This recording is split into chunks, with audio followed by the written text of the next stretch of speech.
Welcome back to another episode of the Beyond the Shallows podcast. I'm your host, Jason. Today, you're going to be tuning into a conversation with me and my good friend, Andrew McPeak. Now, Andrew and I went to school together at Bryan College, and we kind of lost touch over the years, and then getting back together and seeing what each other are doing in our respective worlds. And so you get to kind of be a fly on the wall there, listening into our conversation. Andrew is the vice president of content at Growing Leaders, and Growing Leaders has been absorbed into Maxwell leadership stuff, and so he a lot of knowledge and wisdom about leadership.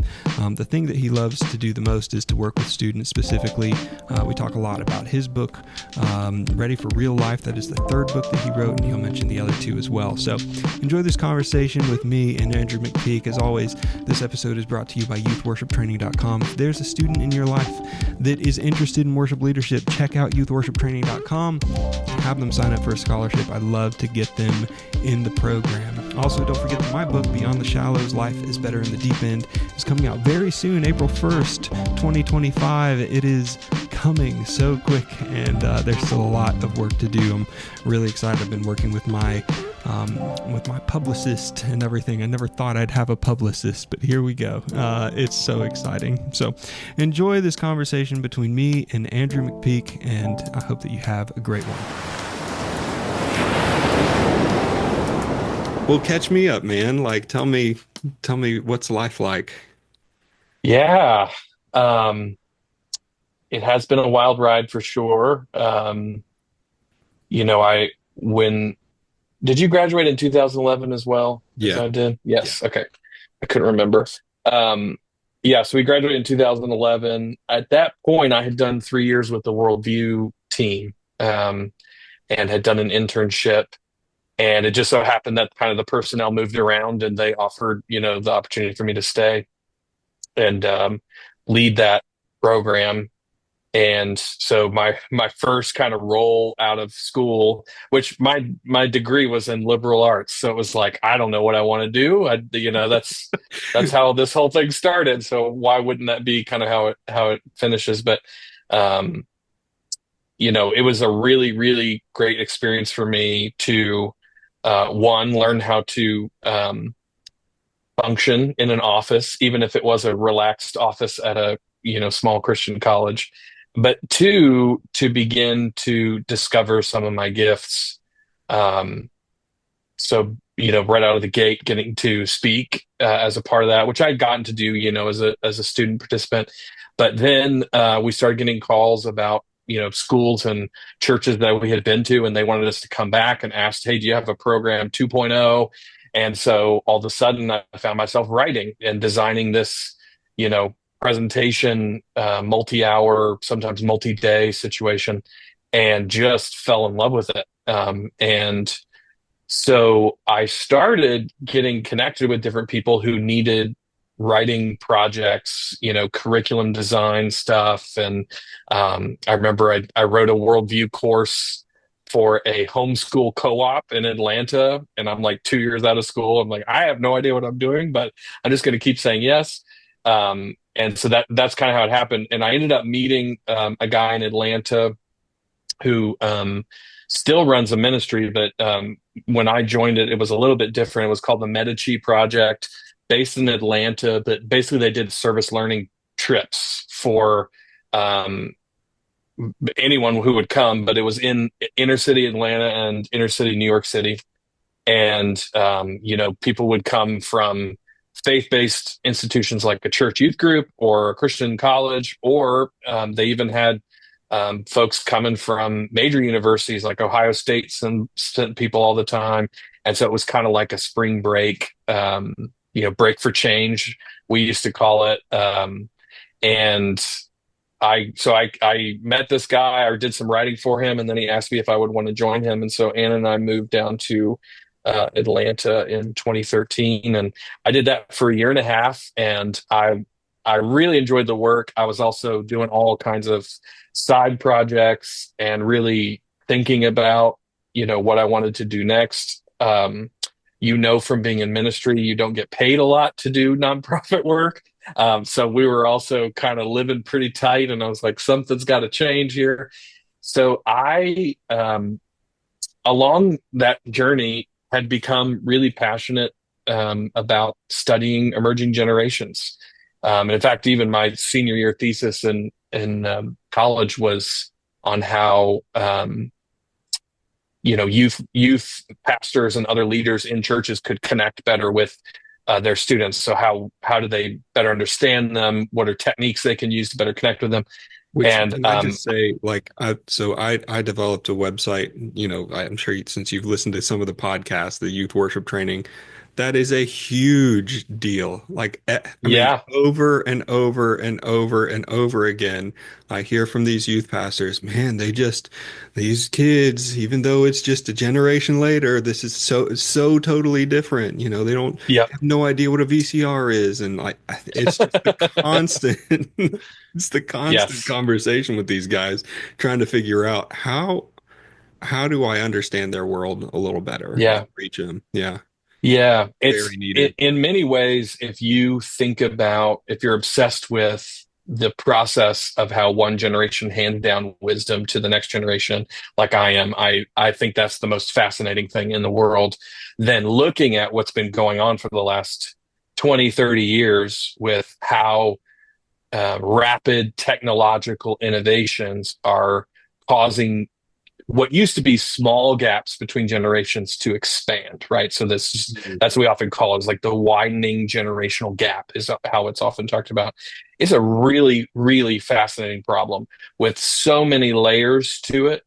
And it actually keeps getting more complex, not less. Um, so I really love to think and read and all that stuff. And so I got really into that. The book that I really used the most when I was in college was a book by a guy named Tim Elmore called Generation IY. And he was writing about the second half of the millennials, the group that's basically just younger than us, Yeah. born in the 90s. And I was so fascinated by some of his insights and the practicalness of what he was saying.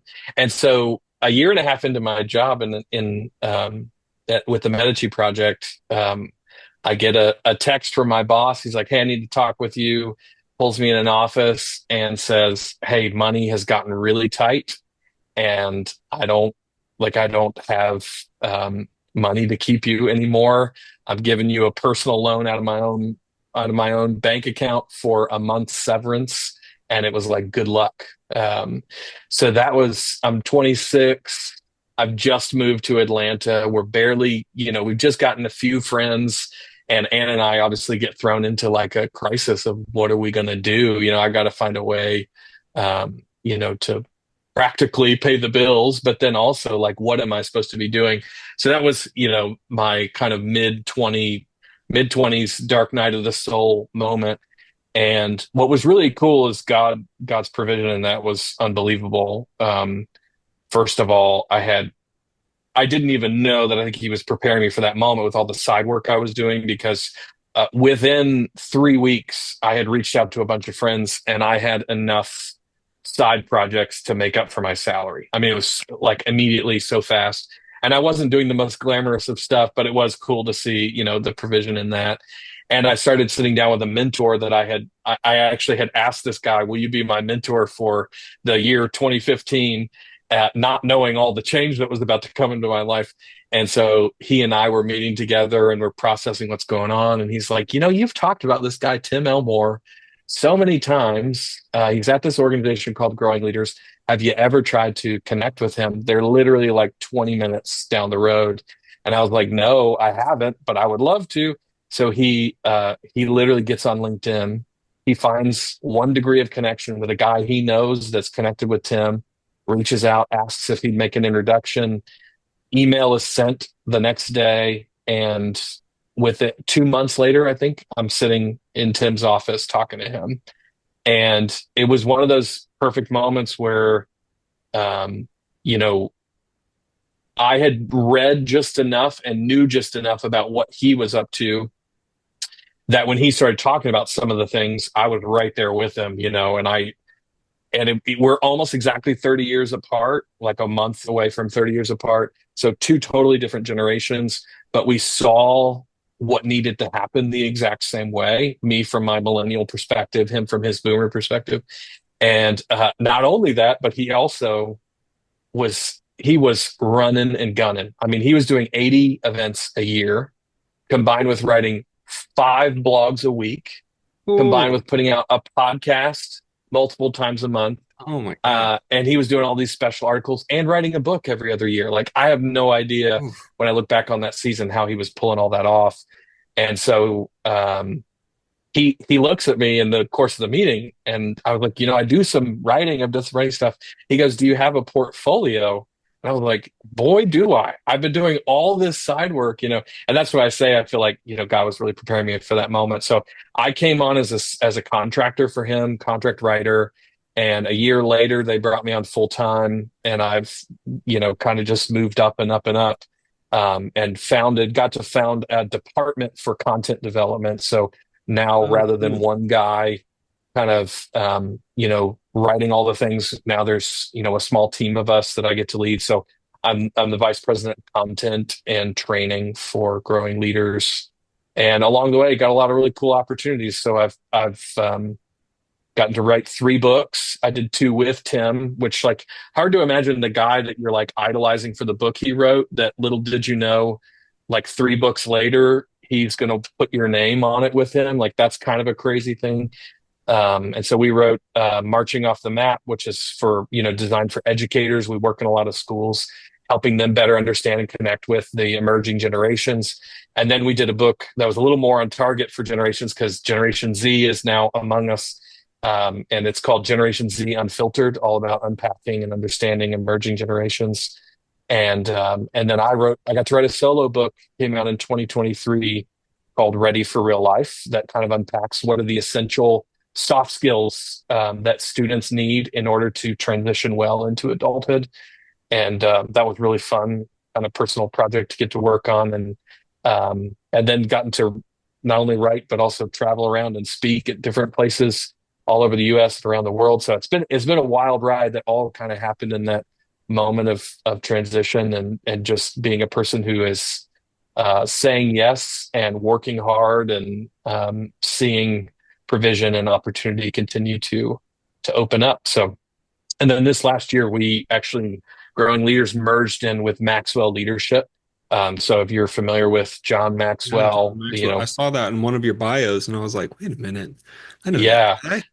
So Growing Leaders is now kind of the next gen arm of Maxwell Leadership. And Very so cool. that's been another wild ride transitioning. Anytime you hear somebody talk about a merger, there's always a lot going on. And that's certainly true Yeah, in this so case, but tell me a it's little bit been cool. about that. Like, so you're dealing with content, you're dealing with a small team with a relatively small ministry, and it's kind of, Wild West. Your boss says to say, but you kind of, and then Yeah, I Maxwell is huge. I mean, they're it is. huge.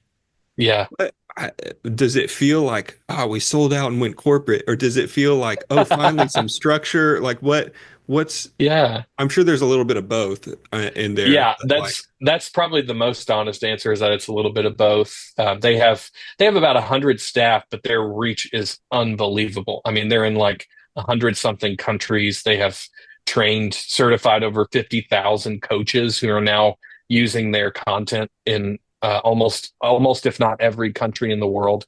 So their reach is massive, and you definitely feel that. They used to say, when we were talking about, in the early days of the merger, we're about to strap ourselves to a rocket ship. And that is probably the best metaphor for how it's felt, is you're doing the same things in that you're teaching leadership and you're investing in the next generation. But instead of doing it with, 100,000 students every year, or I think at our biggest, Growing Leaders was reaching over 200,000 students every year, they're reaching like several million students every year. yeah, And they're so your doing it. engagement, I'm It's sure, just exploded. Yeah. I mean, Right. I was literally on a call this morning with a guy in Germany who's using our stuff and trying to make an impact. So And it is wild. the crazy thing is that the world has gotten so much smaller because of technology that this generational thing that you're so passionate about, suddenly it's universal. It's not just, Yeah. oh, you can only talk about the US and maybe England, like, no, Yep. I It's mean, you're 100% correct. And a few years ago, Tim was in India, and he was talking with somebody about generations, and they were saying, they said to him, I think my son has more in common with somebody his age in the United States than he does with me. And this is just like a parent and a child. And we're talking about India on the other side of the world, you know? And I think that is felt in all places, Oh yeah. to differing degrees, and culture obviously shapes it. But the feeling that there's a widening gap certainly is a universal feeling. Yeah. So when's the Gen Alpha book coming out? That's it. Yeah, Tim and I have talked about it, man. I think we wanted to get to, You we got to waited. figure We out knew exactly how they're messed up, right? So exactly, and how we messed them up is that's probably right. the better way to Yeah. say it. But yeah, at this point, all of their characteristics are in pencil. You can sit down with a 10-year-old and go, "What do you think your generation thinks about, fill in the blank?" And they'll have an opinion for you, right? As to Sure. whether or not it's statistically valid, we got another issue there. So yeah, I remember us sitting around in 2015, 2016, going, hey, you wrote this Gen IY book. I think there's a Gen Z book coming. And we waited probably 3 years after that initial thought. And Yeah. we're finally like, I think there's enough out that we can make some statements. And I think the same thing will be true. Tim and I have talked about how that, it won't be long before we've got some insights and we're ready for Let them that hit next high school for conversation. sure. But yeah, like you don't want to try to predict the future either, right? So Yeah, exactly. You want to be accurate and helpful at the same time. And to be able to do that, you want to be making some inferences that are based on more than just a hunch. yeah. So I was watching your little promo video for your book on your website. And as I was watching it, the funniest thought popped in my head, which was, I wonder which one of these five soft skills I'm bad at. There's probably one for all of us. So that Yeah, hunch is, probably, yeah, probably. yeah, Can you just give me like a quick little overview of that book? yeah, yeah. I'd love to I hear got it right here. your heart Every good about it. author has to have their book ready to That's go, right. you know. Got mine right here. Yeah, for the Oh, screen. yeah, There look you at you. go. You're ready to go too. Um, yeah, so the five really they were called I mean, we don't need to get too nerdy, but the whole soft skill thing really started in the 80s with some psychologists who were beginning to think about, there's something more than just IQ or general intelligence. Like people can be intelligent or skilled in a lot of different ways. And then the key book that sort of made the transition was Daniel Goleman wrote Emotional Intelligence back in the 90s. I think it was 94, 95. And from there, all of this research is now going into it to unpack, frankly, the same skills that we learned from our parents and our grandparents, and that generations have been passing down to generations for years and years and years.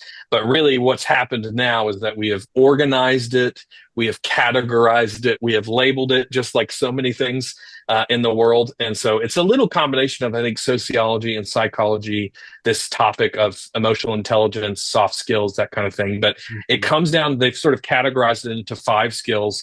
And I gave each one of them a metaphor, just because I wanted it to be a little bit easier to understand.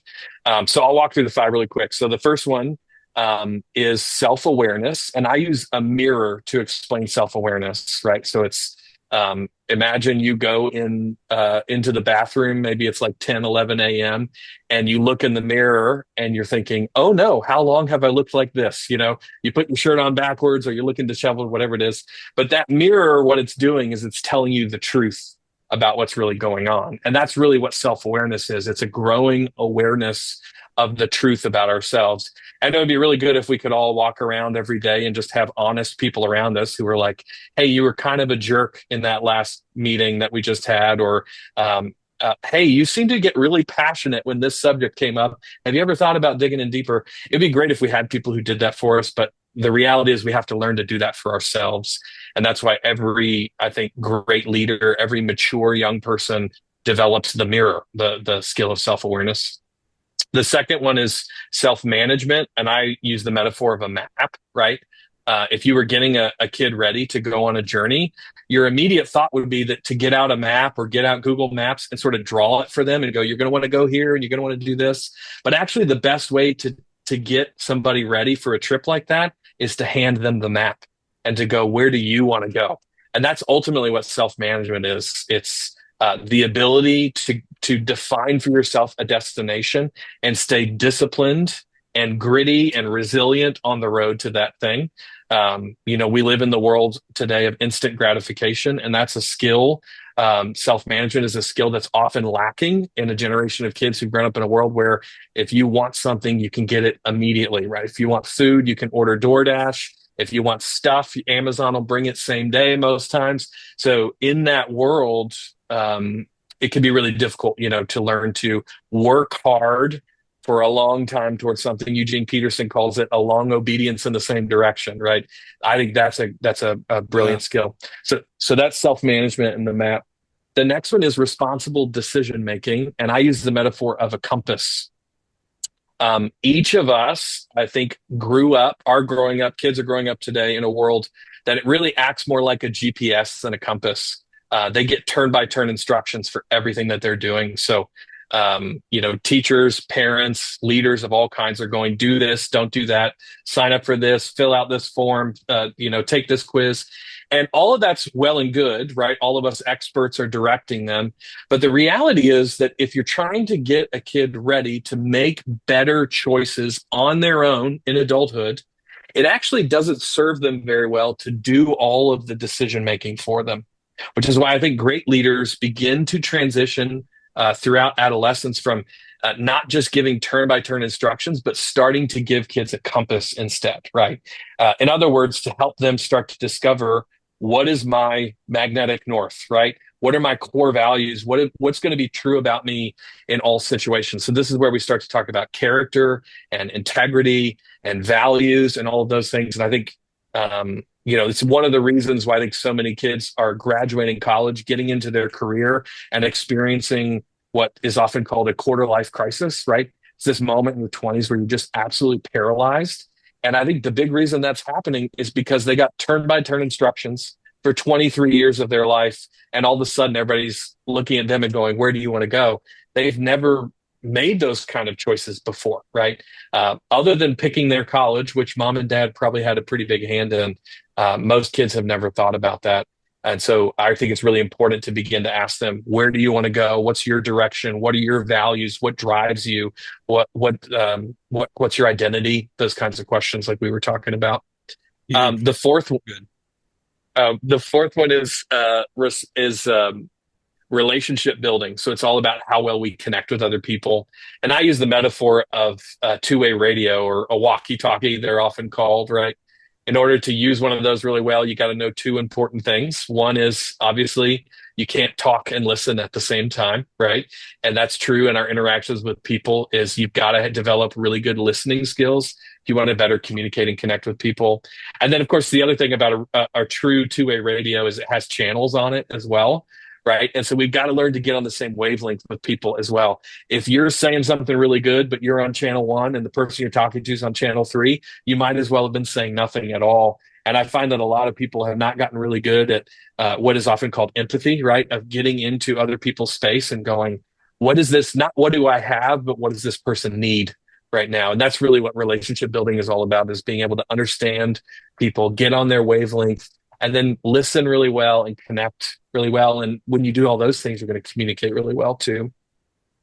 And then the final one is probably the most complex one because people are still doing it well late into their life, is social awareness. So our ability to understand the context of the world around us. Where all of us are day in and day out in contexts where what would be the right behavior in one situation is the wrong behavior in another situation, right? And knowing the difference between those two comes down to social awareness. And so I talk about it as a passport. So if you were going on a trip, your passport would be one of your most important possessions if you left the country. And it's because it says some really important stuff about you. The stuff in the front of that passport is what I call your inherited identity. That's the stuff that's you didn't make any decisions about the stuff that was in the front of your passport, right? You didn't choose your name, you didn't choose your country of origin, you didn't choose your birth date, you didn't choose any of that stuff about you. That's just handed to you, right? And all of us have those elements of our identity, and those things should and do shape the way we interact with the people around us. But the other part of our identity that's in the passport is the rest of those pages, right? The stamps that are in there from all the places we've been and the experiences that we've had. And I think of that as your adopted identity, right? It's the me I choose to be because I chose to go to that country. I chose to have that experience. In the same way, I get to choose my friends. I get to choose my interests and choose my hobbies. And that's a part of who I am as well. And when you combine that inherited and that adopted identity, you get to better understand how you should and could kind of interact with the world around you. So those are the 5 skills. That was probably way longer than you were looking for, but the mirror, the map, the compass, the two-way radio, and the passport. No, man, that's so good. That's so good. Yeah, I think that as I've talked about my book some with people and just kind of give the highlights of it, I always say, my target audience is like high school through young marrieds, like that's really where people can benefit from this the most. And I've had so many like 40, 50, and 60-year-olds be like, "No, I think I really need to read this." You know? And It's the I see truth, that man. that same thing. It's like truth is truth, right? Yeah. And we all have holes in our, in our belief systems or in our identities and lies that we believe about ourselves or about God that have created these things that don't work right in us in one way, shape, or form, and they can pop up in a lot of different ways. And so, yeah, truth is truth. And man, those are some really good. I love the icon thing. That's very helpful to just like bring up, as like a memory Yeah. peg. And I'm sure that as people read your book, that's going to really help them a lot to not just, oh, this was cool to think about for a minute, but actually to like, man, what is my Yeah. identity? And Yeah. so it's good. I I, can I I, can I hear. very regularly, yeah, just like you, I think about all the time, how we talk about these things or we say these are really good things to talk about with students, but adults need them as well. And I even, going through the process of writing this book, had to go do a little soul searching myself and go, have I gone through this process? Have I invested like I'm telling people to? So, Yeah. A buddy of mine gave me, hold on, I'm gonna grab it. Buddy of mine gave me a mug. His wife was really good at this, and it's have you ever seen this? The Chinese symbol ting, and no. it's an ancient Chinese symbol for the word to listen, and it's divided up into 6 different sections. And so one is you as a person, right? Like you have to be involved. One is ear because, there's physical things and each different symbol, like it's made up of 6 different symbols. So you, ear, Mm, and then eyes. So you need to have eye contact with the person, hmm. undivided attention, and then heart for empathy. And then the last one is my favorite. It's king. And so the whole idea is that if you're really listening to someone, then you need to treat the conversation as if you are speaking to someone who's royalty. And so it's like Wow. value to the other person. And man, I love that. it's so That's really good. good. Yeah, so cool. Well, awesome, man. Well, my free Zoom account is about to kick us off here, but It's all good. This has been a really good conversation, though. yeah, man, I've enjoyed hanging out and talking, and I'd love to get together sometime. I'm not all that far from you. Yeah, I think that would be awesome. Yeah, I'm not My in. brother's in Chattanooga, so I Okay. go up that way a lot too. So yeah, Well, yeah, let me know when you're in town. We'll have you over for dinner or something like that. So, that'd be great. Yeah, same if you're in Atlanta. You're yeah, always welcome here. I do So need to Anna get would over love to to see you, I'm sure. yeah, I do need to get over to the west side there. The guy who this is a weird story. I don't know if I can tell it in a minute and a half, but the guy who actually led my dad to Christ lives down there. But his name is Joe Castillo, and he's the guy, the sand artist in Yeah, he came. Amazon. He came to Brian. I remember that. Oh yeah, yeah, yeah, yeah, yeah. Anyway, he's an awesome guy. love that guy. But he lives pretty close to you, so maybe Oh, I cool. make a day trip and come down and see you both. So Yeah, I would love that. I can't speak for Joe, but that would yeah, be great. yeah, cool, Yeah. man. Well, awesome. Hey, It's well, it's good to great to see connect. you. Yeah, Yeah. yeah. Good luck on continuing on the book and everything, and yeah, Thank you. work, and yeah, I want to stay in touch, and yeah, maybe we'll do a part two of this, and we'll That'd be kind of great. get into like more like life stuff and the actual application of some of these things. I would love that. Yeah, I'd be happy to do that. And I'd love to hear more about the infusion ministries too when you Yeah, yeah, get kind of fully in the role. It sounds pretty cool. yeah. Let me figure out what I'm actually doing. That'd be a good first step. Yeah, awesome. Well, All it's right, good to man. talk to you, man. Yeah, you too. Cheers, Yes, man. appreciate it. Thank you for tuning in to this conversation with me and Andrew McPeak. Andrew, thank you so much for hopping on the podcast. This was a really rich conversation. I'm sure one of many that we will have in the future. Really want to have you back as a guest again. Thank you for joining me and for talking and for just freely sharing wisdom, man. That is amazing. And so I am very, very thankful for you hopping on the podcast with me. Join me again next week, every Tuesday morning. I'm trying to release these. And yeah, God bless you as you go about your week. Have a good one.